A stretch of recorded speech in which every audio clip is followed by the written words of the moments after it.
Algebra Half, welcome back. Lesson 57 is just called Mixed Number Problems, kind of a vague title for what really ends up amounting to a review of two important concepts for us. First of all, if I have what's called a mixed number, like 2 1/3, it can be converted better for use with multiplication and division problems. How can I convert this? I change it into what's called a improper fraction by multiplying denominator with whole number and then adding that product to the numerator. Getting 7/3 is an example. Our other review is when we are finding the fraction of a number, we use f of is times a equals b. And I apologize if my pen is touchy for us today. It has not been behaving its best. This is a formula we should be getting familiar with and you should have somewhere written down. It also works for percents over 100. And decimal, we can use a D instead of an F. But today it's just fractions and mixed numbers at that. So 2 1/5 of 1 1/8 is what number? We start with our familiar formula. We know something is of something and something is something. So we got those symbols. What do we fill in for our F? It's usually the first quantity named. 2 1/5. Can you imagine what that is in number? Of course, it's easy. 2 1/5. What's our of number? 8 1/8. What is it? We don't know. Don't mind that.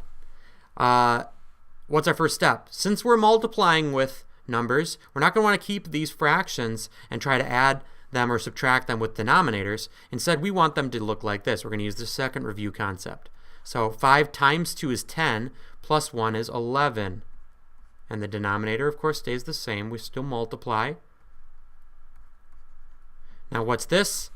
8 times 8 is 64, plus 1 is 65 over 8.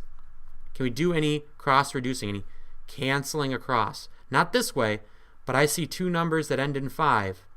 How many times does 5 go into 65? 13 times. And 5 goes into 5 once.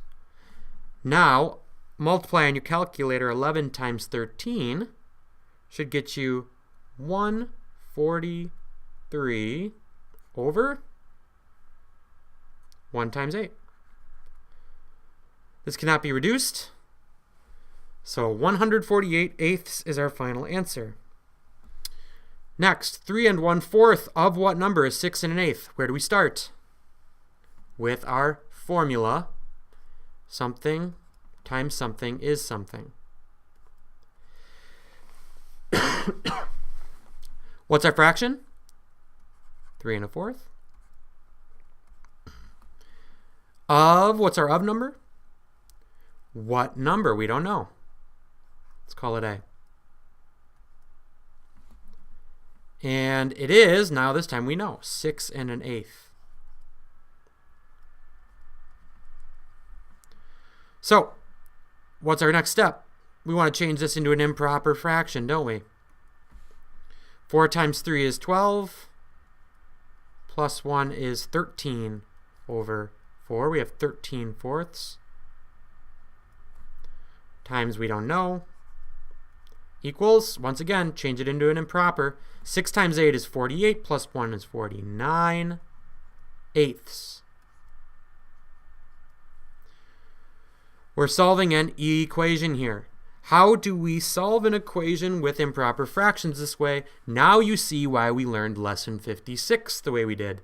Because we need to use the reciprocal, 4/13 on the variable side. These, of course, cancel out, but we have to do it to both sides. 4/13. Make sure you're using that same reciprocal on both sides. We can cross-reduce, some canceling here. How many times does 4 go into 4? Of course, it's once, and twice for 8. Can't reduce this way, so it's going to be 49 over 26. if we multiply across 49 times 1 over 26.